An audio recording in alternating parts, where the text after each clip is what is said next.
Welcome to Madame Raven's. This way to the library. She's been expecting you.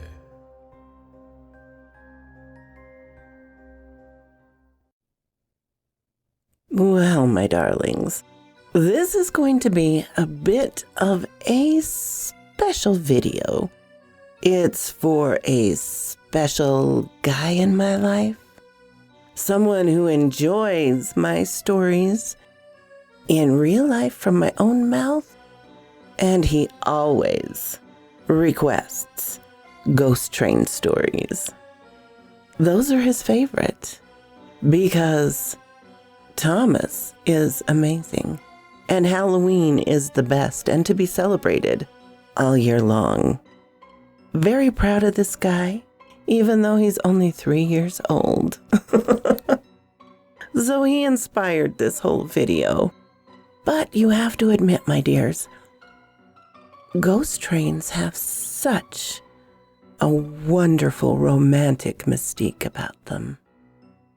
The trains were the first transportation beyond horses and carriages that went fast, were comfortable, were elegant, and could travel so very far around the world.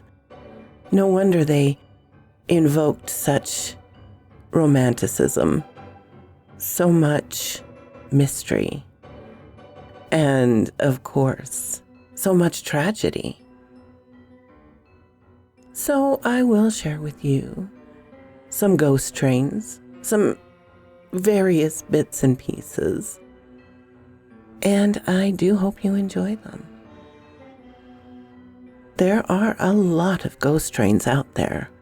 Around the world, there's over 1.37 million kilometers of railroad tracks around the globe, and there used to be more. Phantom trains have been spotted everywhere over the years, and I will give you some of them. Tay Bridge is the site of a train wreck on December 28th, 1879. The wind was howling at 80 miles per hour over this bridge, and a train carrying 75 souls crossed it. As the wind broke down the bridge, all 75 souls passed on, and it was due to poor bridge design. The bridge was rebuilt and remains to this day. But on the anniversary of the disaster, it's said that the doomed train appears on the bridge, that you can hear the screams as the apparition tumbles into the water below and fades away entirely.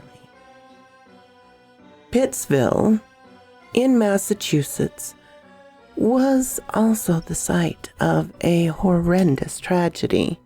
People in John Quirk's Diner in Pittsville, Massachusetts, were startled in 1958 to see a steam train rumble past their windows at full speed, not once, but twice. And at the time, steam trains hadn't been in operation there for decades. The tracks that they were running on weren't even active rail lines. It's believed it was associated with an 1893 train wreck, which occurred 30 miles to the east in the town of Chester, in which 15 people were killed. The train was traveling from Chicago to Boston, and Pittsfield had been the only stop. Why it was only seen twice and seen at all, no one really knows. In Stockholm, Sweden, there is a metro train dubbed Silver Pylon due to its unique aluminum exterior. All the other trains are green. Mass transit riders only occasionally catch glimpses of the train, giving rise to numerous urban legends. One such legend claims the train can only be seen after midnight, whizzing by platforms without anyone at the controls, and consequently cannot be ridden. Another myth connected to the train is that those who get on it are never seen again. Now, if I say St. Louis, most of you will think of the U.S. However, this little story comes from Saskatchewan in Canada, which is said to run along an old railroad outside of the village of St. Louis. The phenomenon has been on Unsolved Mysteries and is said to either be an unidentified ghost train or the lantern light of a lost signalman said to have frozen to death in his search to find home. However, 2 high schoolers investigated the lights as a science project, and their award-winning conclusion said it was the headlights of cars on a nearby highway that caused the bizarre event. You must always look for the logical, my darlings, and if you cannot prove it, well, then find out why it's illogical. Another very well-known ghost train is attached to a tragedy in the United States that affected many. It is known, probably the most famous in America, Abraham Lincoln's ghost train. After he was murdered, there was a procession train from Washington, D.C. to Springfield, Illinois, carrying the bodies of Abraham Lincoln and his son Willie, who had died while he was in office. As the train ran through much of northern United States, many came out to see and pay their respects to the president. On the anniversary of Lincoln's death, it is said the phantom train is seen running along the route originally taken by this procession locomotive, and that clocks and watches in towns along the way are said to stop cold as the train passes by. In North Carolina, you can see the Mako lights. In the years immediately following the Civil War, a railroad, of course, was king, and John Baldwin had always wanted to be a conductor. One day, he realized his dream when he was hired as a conductor on the Wilmington and Manchester line. It stretched from Wilmington, North Carolina, westward to Columbia, South Carolina, and then down to Charleston. Joe took very good care of his trains.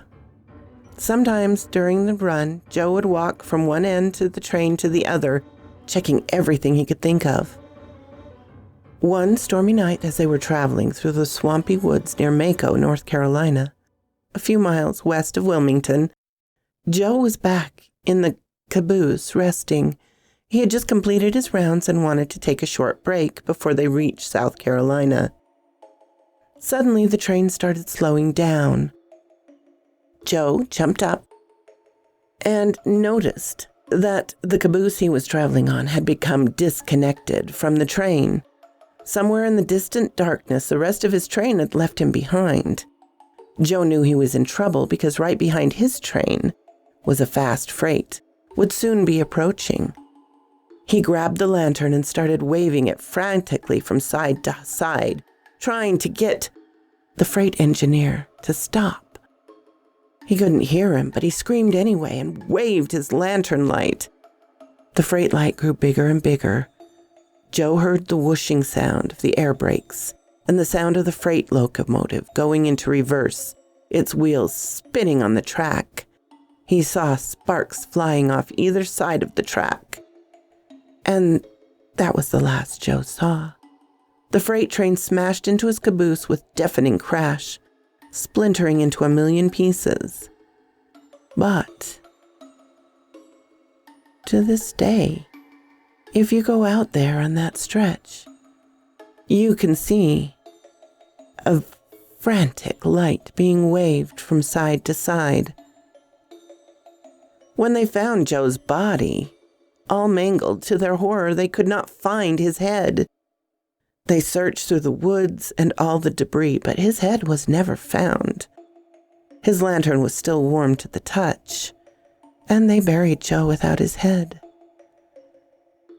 A few weeks later, the station master stepped out onto the Mako platform and saw a light, pinpoint of light, coming down towards him. He checked his watch, and there wasn't to be a train at any time. The light kept moving, but slowly, as if it was a person. Someone carrying a lantern, perhaps? And it swung back and forth. And suddenly it turned and went back down the rails and into the darkness. Many believed it was Joe looking for his head. And people would come from all over to see the Mako lights. People tried to come up with theories. Ball lightning or swamp gas or, in later years, automobile headlights. But everyone still believed it was Joe looking for his head. In 1977, the railroad was shut down and the tracks torn up. When the tracks left, so did Joe, and hasn't been seen since. Whether he found his head or not, I don't know, but that was the last of the Mako lights. The Phantom Train of Marshall Pass, Colorado. This was recorded by Charles M. Skinner. Soon after the rails were laid across Marshall Pass, Colorado, where they go over a height of 12,000 feet above the sea, an old engineer named Nelson Edwards was assigned to a train. He had traveled the road with passengers behind him for a couple of months and met with no accident. But one night as he set off for the divide, he fancied that the silence was deeper, the cannon darker, and the air frostier than usual. A defective rail and an unsafe bridge had been reported that morning, and he began the long ascent with some misgivings. As he left the first line of snow sheds, he heard a whistling echoing somewhere among the ice and rocks. And at the same time, the gong in his cab sounded, and he applied the brakes. The conductor ran up and asked, "What did you stop for?" "Why did you signal a stop?" "I gave no signal. Pull her open and light out, for we've got to pass number 19 at Switches, and there's a wild train climbing behind us." Edwards drew the lever, sanded the track, and the heavy train got underway again. But the whistles behind grew nearer, sounding danger signals, and in turning a curve, he looked and saw a train speeding after him at a rate that must bring it against the rear of his own train if something were not done. He broke into a sweat as he pulled the throttle wide open and lunged into a snowbank. The cars lurched, but the snow was flung off and the train went roaring through another shed. Here was where the defective rail had been reported. No matter, a greater danger was pressing behind. The fireman piled on coal until his clothes were wet with perspiration, and fire belched from the smokestack. The passengers, too, having been warned of their peril, had dressed themselves and were anxiously watching at the windows, for talk among them that a mad engineer was driving the train behind. As Edwards crossed the summit, he shut off steam and surrendered his train to the force of gravity. Looking back, he could see the faint light from new snow that the driving wheels on the rear engine were bigger than his own, and that a tall figure stood atop the cars and gestured frantically. At a sharp turn in the track, he found the other train but 200 yards behind, and as he swept around the curve, the engineer who was chasing him leaned from his window and laughed. His face was like dough. Snow was falling, had begun to drift into the hollows, but the trains flew on. Bridges shook as they thundered across them. Wind screamed in the ears of the passengers.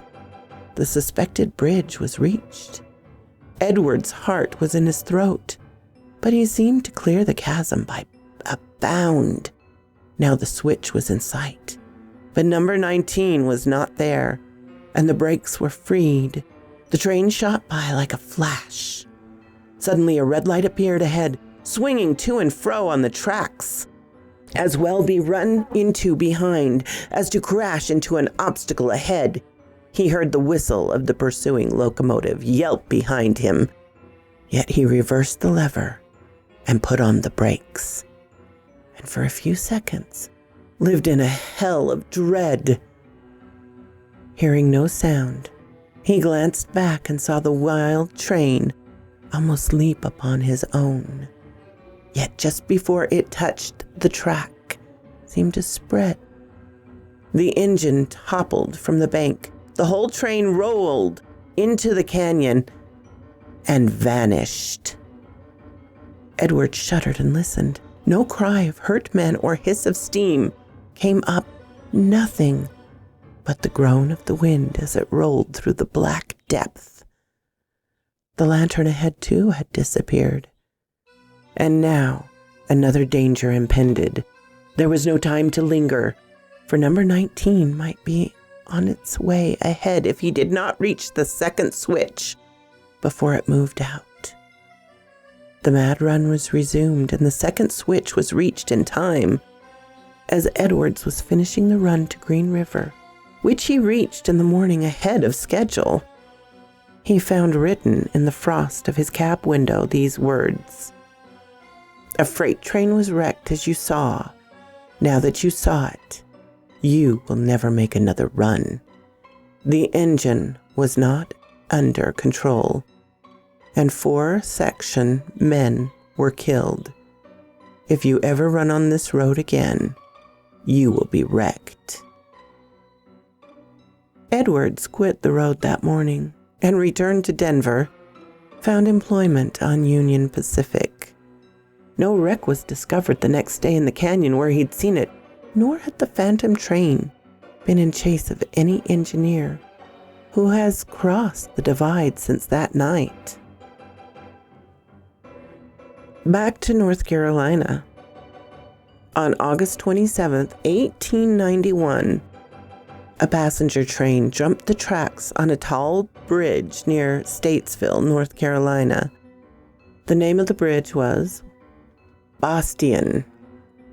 It sent 7 rail cars below and about 30 people to their death. On the wreck's anniversary, the sound of screeching wheels, screaming passengers, and a horrific crash might still be heard. You might also see a uniformed man with a gold watch. On the 119th anniversary of the tragedy, at 3 a.m., 10 to 12 ghost hunters were on that 300-foot-long bridge. They were hoping to hear the sounds of the crash and perhaps see something. Instead, a real Norfolk Southern train, 3 engines and 1 car turned the corner as it headed east to Statesville. The terrified amateur ghost watchers ran back towards Statesville, trying to cover the nearly 150 feet to safety. All but 2 made it. A witness said there was no way out. They almost made it. 1 fell 30 to 40 feet from the trestle and was injured, and 1 man, 29, was killed. On the 50th anniversary of the Bostonian Bridge incident, a woman said she'd witnessed it all. In 1991, there was hawkers with t-shirts and other memorabilia, and about 150 waited for the train, but safely that time. The man with the gold watch, who was reportedly first seen on the first anniversary of the wreck, is said to be Hugh Linster. He was a baggage master for the Asheville-bound train that crashed into the Third Creek, August of 1891. Hugh Lister never made it to retirement. His body was found in the wreck, having been killed immediately upon impact with a broken neck. But he has been seen standing on the bridge in a railroad uniform, holding a watch. He's vanished before their eyes, as the legend says.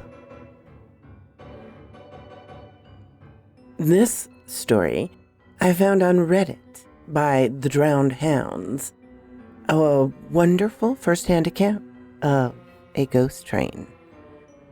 I was 22 years old and just moved in with my cousin. We had a band, so of course we tried to party hard. That being said, we always had a house full of bandmates hanging out. One spring night, we were done practicing and chilling in the living room. I was sitting on the couch across from my cousin, who was passed out in his recliner. All of a sudden, he springs up from his recliner, looks at me and says, "We've got to go to the train trestle now." The train trestle was an old abandoned and tore up railroad tracks that led to a wooden, still intact bridge over the river. We grew up in a small South Carolina town, and there wasn't much to do. So we would hang out at places like that to drink and hang out. Back to that night. When my cousin sprang up and said that we've got to go to the trestle now, I thought maybe he was joking or really baked. But he kept saying it and was dead serious. The trestle was 30 minutes away and it had to be after midnight. But this was so crazy that I had to go. So we started heading out the door and all our friends outside smoking asked where the hell we were going. I told them what my cousin said and they couldn't pass it up either. So around 6 of us piled into my cousin's 93 red Ford Bronco and headed out. The 30-minute ride to the trestle was completely silent except for a few drunken, "What the hell are we doing?" My cousin kept saying, "I don't know. I just feel like we've got to go." We turn down the gravel road that leads to the abandoned train trestle. Follow it for like a half a mile. Make a left turn and we're looking at the trestle, about at our 11 o'clock vantage point. We all get out of the Bronco and walk towards the bridge. We don't even make it 10 steps when a faint light appears in the distance, and it keeps getting brighter. The light keeps coming, and now it's crossing the bridge. I remember one of my friends fearfully asking, "What the hell is going on?" The light keeps getting brighter and brighter, and then finally comprehending what I'm seeing. It's a train. The train was bright whitish gray, completely silent, and passing from our right to left within 20 yards. Then out of nowhere, the train slows to a stop. At this point, I'm in such disbelief that all I can do is stare. I know it sounds crazy, but I swear the next thing that happened is people started walking off the train. They are wearing what appears to my 20-year-old brain to be old clothing. I remember top hats on the men who were grabbing the bags and women in big dresses departing the cars. Next, it gets a little fuzzy because it's been 17 years, but the people just vanish and the completely silent train starts moving again and slowly disappears to our left. After the train disappeared, we were in complete shock, and the reality sets in. We start freaking out and trying to figure out what the hell just happened. I can't remember who yelled it, but someone screamed, "Let's get the F out of here!" And we all bolted to the Bronco and tore out of there. 17 years later, and I remember it like it was yesterday. Now, my darlings, I have this little clip here of a ghost train in China, taken from CCTV. Take of it what you will. Some say it is a ghost train. Some say it's a re-recorded tape that didn't clear properly. Some say it looks like a reflection in a window, or some say it could be a parallel universe overlapping. I'll leave that up to you. Anyway, my dears, that I thought was a bit of fun. for you to enjoy. Just a little bit of ghostly romance.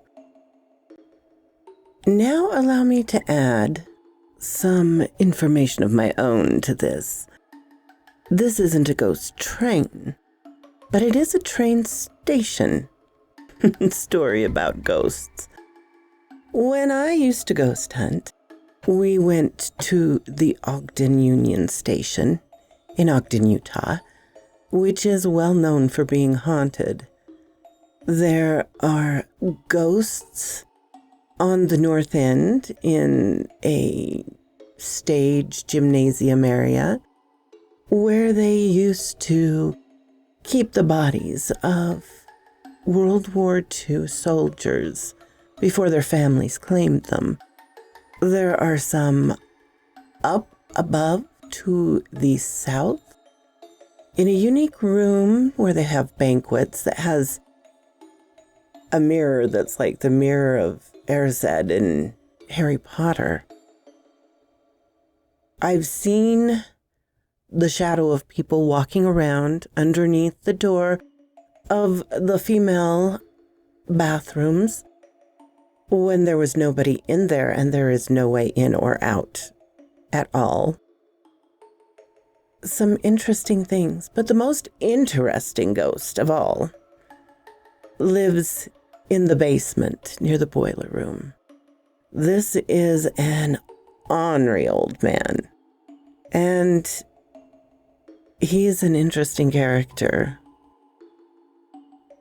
I may have told this before, but I'm telling you again anyway, for those who've missed it. I was asked to guide around a couple who was friends with the security guard who let us into places like the basement and show them all the sights because we'd been there a number of times. And I had an Ovulus, which, if you don't know, is a machine that supposedly the ghosts can operate to bring up words to appear.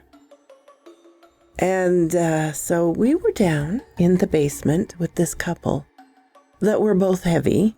The gentleman in question had to be on the higher side of 500 pounds, I would say. And we went down to see the ornery old man who doesn't like to be disturbed, but we go down and disturb him anyway. And the word elephant came up more than once. And trying to be diplomatic, I was like, oh, maybe he's talking about a circus train that came through. And the gentleman, bless his heart, says, no, I think he's talking about me. And he was thrilled about it, so whew. Anyway, on this cold winter night after this encounter, I had forgotten to ask all the spirits to stay where they were at, and they were not allowed to follow me. So I get home and life goes on as usual. And my husband asked me one morning why I woke him up by tapping him 3 times on the hip. And I said I didn't. And he swears it happened. The kids started yelling at each other for banging on the bathroom door when they were showering, trying to scare them. And everyone denied doing that as well. My own shower was out of use in the bathroom, so I had to use the kids.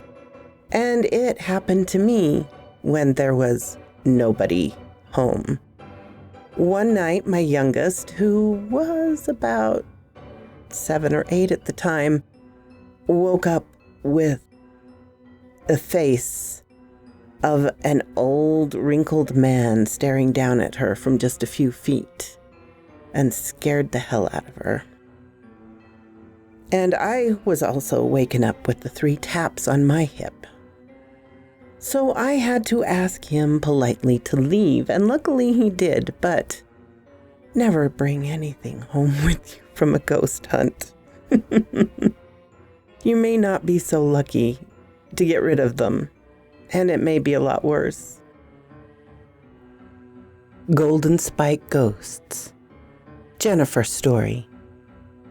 In the early 80s, when my husband and I were first married, our favorite thing to do was pack up the car with camping gear on Fridays and head off. We loved to find new places to camp, and since neither one of us was from the area, we had a great time exploring. We had met at Utah State and had stayed in the valley after my husband, John, had graduated. One weekend, we invited our good friends Amy and Brian to go camping with us.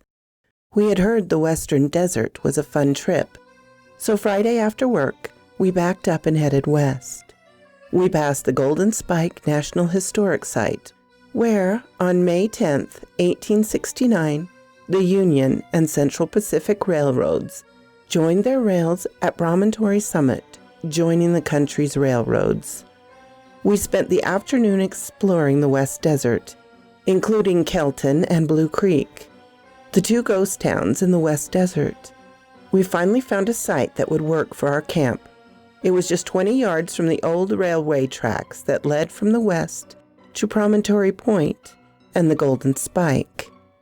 After a nice tinfoil dinner and talking by the fire, we decided to go for a night hike.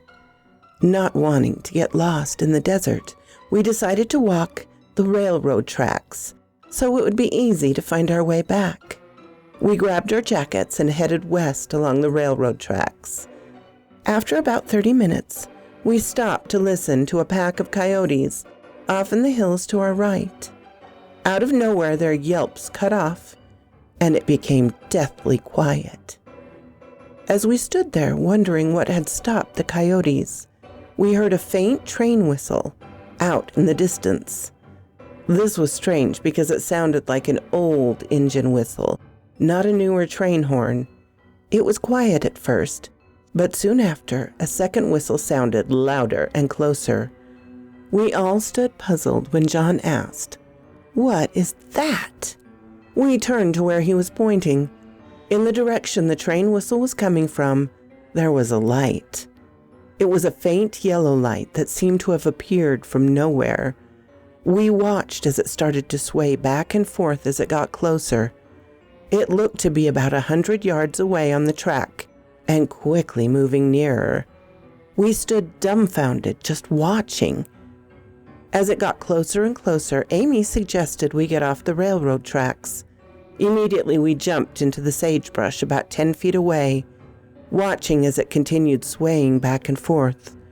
We all tightened up our ranks with the boys taking a position just in front of us. I could feel everyone was frightened. It was all I could do not to turn around and run out into the desert. Soon we could see an old oil lamp, but there was no one holding it. I clamped down on my husband's arm. "There's no one holding the light," I whispered, but my husband said nothing. As it approached, I could hear people speaking, but it was not in English. I recognized it as Chinese. It was obviously the voices of two men having a conversation. However, I couldn't understand the language. We could hear the men, but could see nothing but the lamp. It continued to float by as if invisible hands were holding it. The dialogue continued as the torch passed and forged ahead down the tracks. We stood still, not even breathing as it made its way down about 100 yards further. Then we heard the train whistle again, but now from the direction the lamp was headed. Suddenly the light went out, and we stood there, in the dark, charged with adrenaline and scared to death. After a few minutes, the coyotes began to sing again. The tension started to ease as we talked about what we had just witnessed. It took a lot of convincing from the group for me to stay the night. After we made our way back to camp, we settled in for the night. It was the last time any of us camped in the West Desert. So quoth this raven. Thank you once again, my darlings, for coming to see me in my little chateau. I don't get out much these days, as many of us don't. But it does mean the world to me. Why else would I be reading these stories if not for you? Special thanks to my membership and Patreon supporters: Creepy Clown Girl, Unicorn Smoke, Ermin Case, Darren and Jennifer, Laura, Mutant Artificial Intelligence, Tabby Cat, and of course, Charlotte Emerson and Cortez Williams. You guys are amazing. Have a lovely day, my darlings.